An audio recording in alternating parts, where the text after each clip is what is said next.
Bonjour à toutes et à tous. On se retrouve une nouvelle fois dans l'enceinte de ce magnifique mini-instant pour traiter de sujets divers autour de la photographie. Pour rappel, la journée de la photographie est organisée par la Maison de l'Image pendant tout le mois à Grenoble. Et aujourd'hui, c'est un peu spécifique où on a un cadre pour chacun et chacune va expliquer son choix de présentation et on va discuter aussi d'un sujet divers et variés. Est-ce que je peux vous inviter à tous et toutes vous présenter autour de cette petite table et après on va parler plus rigoureusement d'une question. Oui, bonjour. Se présenter en deux mots, Benoît Caponi. Moi je suis tout à la fois photographe, je suis aussi actif dans l'édition de livres photographiques. Et je suis installé ici même en fait, mes bureaux, laboratoires au Minimistan. Et je co-anime avec l'équipe du Minimistan les Hautes Lumières, c'est l'espace d'exposition photographique ici. Bonjour, je m'appelle Gaëlle Partouche et j'ai créé la librairie Les Modernes il y a 18 ans. Il y a un espace galerie à l'étage, voilà. C'est pour ça qu'il y a un lien fort avec la photo aussi. Et avec le mois ou les journées de la photo. Bonjour, donc je m'appelle Mabeidem, je suis photographe depuis une vingtaine d'années à peu près et depuis quelques années j'édite également mes livres, voilà, qui sont modernes justement. Merci beaucoup pour cette présentation. On voulait commencer nous par vous demander. Aujourd'hui, dans une époque où on est un peu baigné de manière permanente dans la vision de la photographie, comment est-ce que, au travers du médium du livre, on peut mettre en avant la photographie, non pas comme un bien de consommation, mais vraiment comme un médium artistique à part entière? Et est-ce que aussi c'est ça l'objectif de l'édition de livres photos? Alors, du côté de la librairie, on peut dire qu'on a une visibilité de pas mal de productions éditoriales en livres photos. Et ce qui fait la différence, c'est vraiment la fabrication. En fait, c'est la qualité de l'impression. Ça dépend des imprimeurs.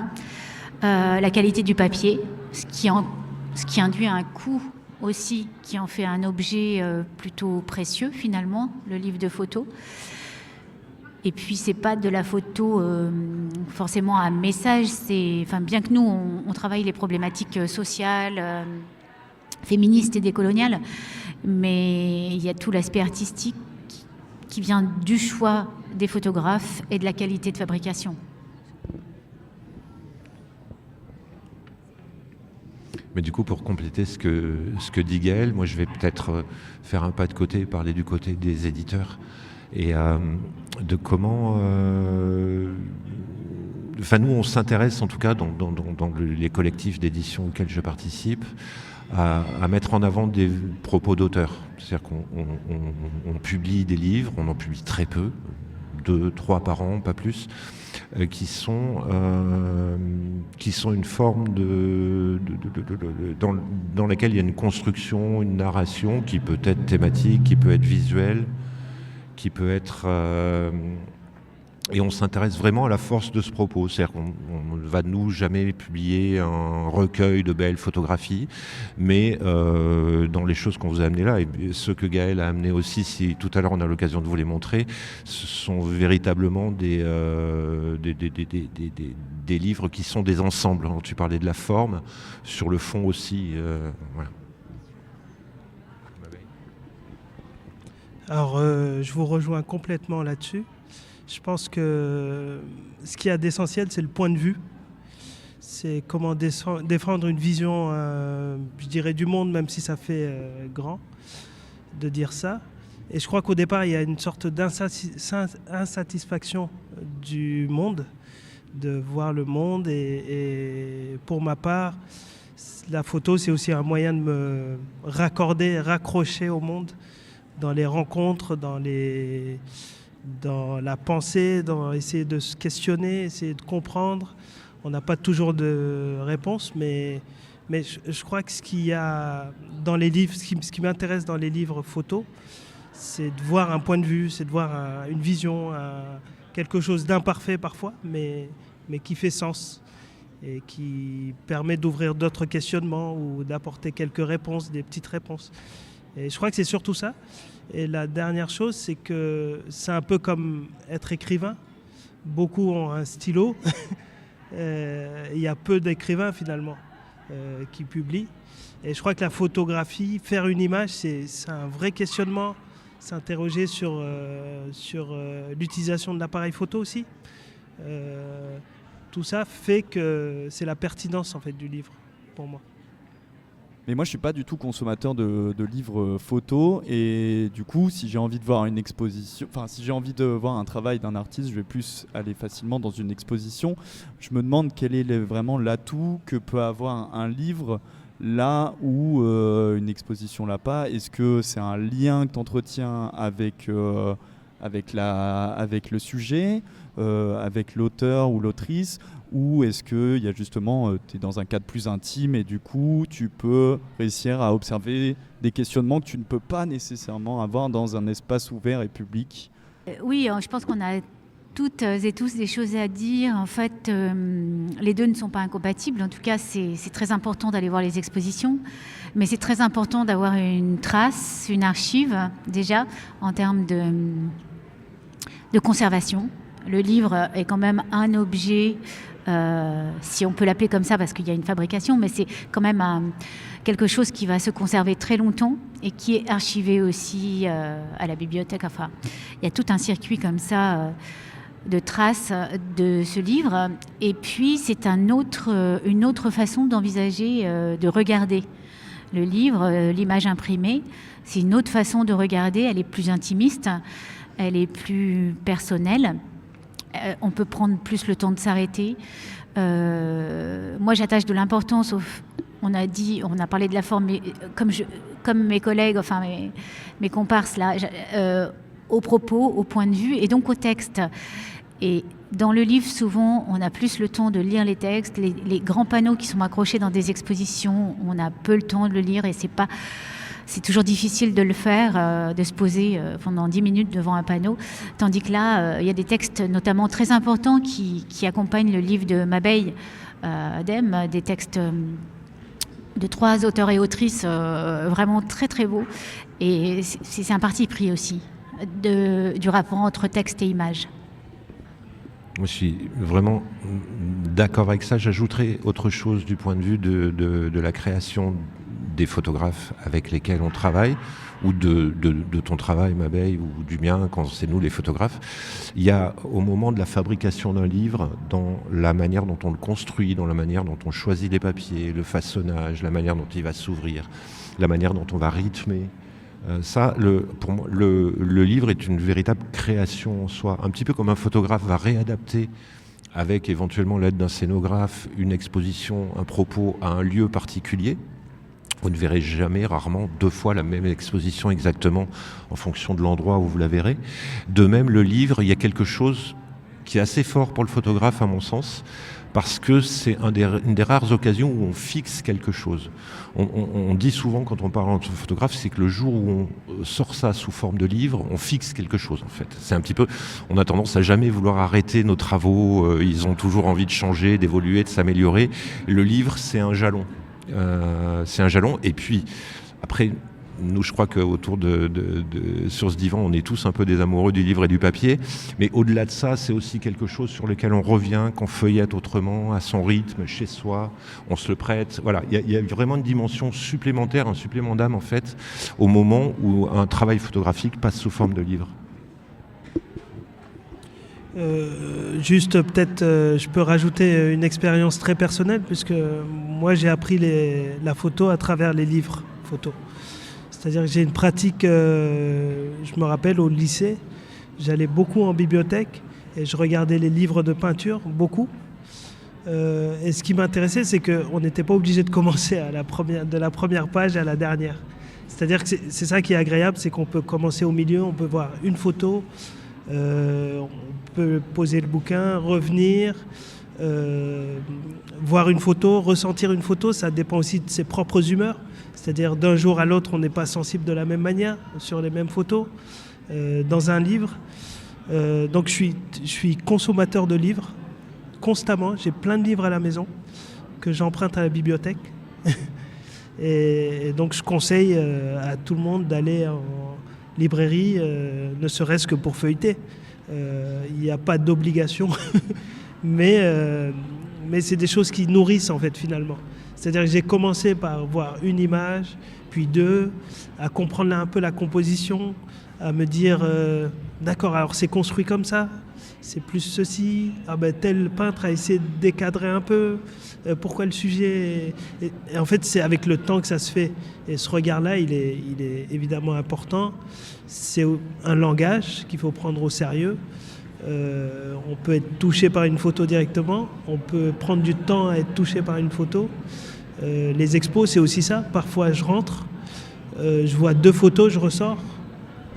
J'ai une pratique très libre de ça. C'est-à-dire que, et du coup, ça m'autorise à aimer et à dire que j'ai pas apprécié telle chose, que j'ai apprécié, pourquoi. Voilà. C'est très personnel. Je trouve ça intéressant ce que vous avez dit sur le fait que le livre fixait l'image et fixait quelque chose. Je trouve ça intéressant aussi de se demander, est-ce qu'on considère, et la réponse a déjà un peu été donnée, mais je trouve ça intéressant peut-être de développer là-dessus, est-ce que le livre photo, vous le considérez comme une alternative à l'exposition, ou est-ce que au contraire c'est complémentaire pour vous? Est-ce que c'est peut-être un médium qui est peut-être plus accessible que les expositions? Comment est-ce qu'on considère le rapport entre livre photo et exposition? Pour moi, faut qu'une expo ou un livre, faut pas que ce soit forcément entre guillemets facile à accéder, quoi. Faut que ça se frotte, faut que ça questionne, faut que ça bouillonne, faut que les sentiments soient. Enfin, les deux sont complémentaires, sont très différents parce que quand on propose un livre, on propose une expo où il y a moins de photos que dans le livre. Et chaque lieu c'est différent, l'installation, la manière de mettre en lumière telle photo, de construire une expo est très différente du livre. Donc pour moi c'est complémentaire, c'est pas l'un ou l'autre. Je crois que les deux ils doivent être tels. Faut accepter la manière, c'est le point de vue. C'est construit, on y va, et de ressentir quoi. Vraiment, Oui, je suis tout à fait d'accord. Et puis, il y a aussi des livres de photos qui existent sans exposition. Je pense à une amie qui avait fabriqué un livre à partir de ses photos en risographie, donc un procédé d'impression du type photocopieuse, pour faire rapide, mais en tout cas, qui permettait de faire un livre assez facilement. Mais elle avait beaucoup soigné la mise en page et le calage des couleurs. Et en fait, c'est plutôt quand j'ai vu le livre que je vais demander de faire une exposition. Donc ça peut marcher vraiment dans les deux sens. Et une exposition n'est pas toujours le moyen de faire un livre, parce que il y a aussi des coûts de fabrication ou alors des difficultés à trouver une maison d'édition qui font que c'est pas toujours le cas en tout cas. Complètement. Pour ajouter quelque chose, il y a aussi une problématique importante de diffusion. Moi, jamais de la vie, je n'arrive à voir toutes les expositions que j'ai envie de voir. Le livre, lui, circule. On le trouve assez facilement, la plupart du temps, avec une richesse et une recherche, tout spécialement dans les librairies indépendantes. C'est pour ça c'est important qu'on ait des librairies comme les Modernes et quelques autres. Il y en a un peu partout en France, et ce sont des librairies qui font un travail de recherche, de sélection sur des esthétiques, voilà. Moi, il y a plein de travaux de collègues, de photographes ou d'inconnus que je n'ai connus que par le livre. Je n'aurais jamais l'occasion d'écumer les expositions de Brest, Lille, Strasbourg en permanence pour aller voir des travaux. Voilà. Ici, dans les librairies, c'est à notre portée. C'est un peu la palissade ce que je dis, mais c'est très, très, très important. Après, j'avais juste une question peut-être pour toi, Benoît. Il y a une question qui me vient, c'est que le tirage aussi est important. C'est-à-dire qu'il y a évidemment le livre photo, mais j'ai été surpris. Par exemple, là, j'ai vu récemment, là, pendant la Toussaint, une œuvre de Monet en vrai que j'avais toujours vue en livre. Et j'ai été saisi par la précision, la lumière, la manière de traiter, qui n'était pas... j'avais pas forcément vu. Et comme je sais que tu es très attaché au tirage et que tu es là-dedans, est-ce que tu pourrais nous dire Ça complète ce que tu disais tout à l'heure, c'est vraiment une autre manière de voir et une autre curiosité. Moi, c'est vrai que je fais partie des photographes qui sont très attachés à la matérialité du tirage, en édition comme par goût personnel, comme dans ma pratique. On aime explorer, parfois on se promène à la limite d'une photographie plasticienne, dans des choses qui existent. Nous, on a publié des photographes, c'était très difficile de les publier parce que, je donne un exemple, un photographe espagnol dont le travail était constitué uniquement de carnets, qui sont des pièces uniques, qui sont des choses difficilement diffusables, très difficilement reproductibles. Alors évidemment, on va prendre un autre plaisir dans l'exposition d'un travail qui a ces qualités-là. Mais la manière de le voir largement, ça passe essentiellement quand même par le livre. Mais tu as raison, hein, c'est important cette matérialité de l'œuvre et de ce qu'on montre. Que le livre arrive parfois à approcher, mais on n'y est jamais tout à fait. Parce que du coup, Gaël, tu t'es déplacé avec quand même pas mal de bouquins là, au Minimistan. Est-ce que exprès pour cette journée de la photo, enfin ce mois, tu as fait une sélection du coup de livres qui t'ont beaucoup touché photographiques, et du coup, est-ce qu'on peut les retrouver là pendant un mois au Moderne ou même pendant toute l'année C'est vraiment pendant toute l'année. Hein. Moi, je fais un travail de veille sur les livres photos, entre autres, hein, parce qu'on a plein de rayons différents. Mais sur les livres photos, je vais chercher des maisons d'édition qui ont une fabrication très particulière. Et ça peut être aussi bien des maisons d'édition comme Xavier Barral ou Choses Communes, dont j'aime beaucoup la façon dont il pense le livre de photos. Mais c'est aussi des livres... en micro-édition, qui peuvent être vraiment du DIY, du do-it-yourself, où les personnes impriment elles-mêmes leurs livres, et donc avec des prix aussi, des coûts très bas, et même des prix de vente très bas. Donc en fait, il y a cette mixité de propositions qui est là toute l'année. Pendant le mois de la photo, j'enrichis un petit peu la proposition, mais ça reste quand même, surtout en plus pour les fêtes de fin d'année, des choses comme ça. C'est des beaux livres qu'on aime offrir en fait. Voilà. Je crois qu'on est bon. Merci beaucoup, en tout cas, d'avoir été avec nous. Et on espère vous retrouver bientôt. En tout cas, on retrouve vos œuvres ou à la librairie des Modernes. Merci beaucoup. Et je crois qu'on est tout bon. Bonne soirée. Merci.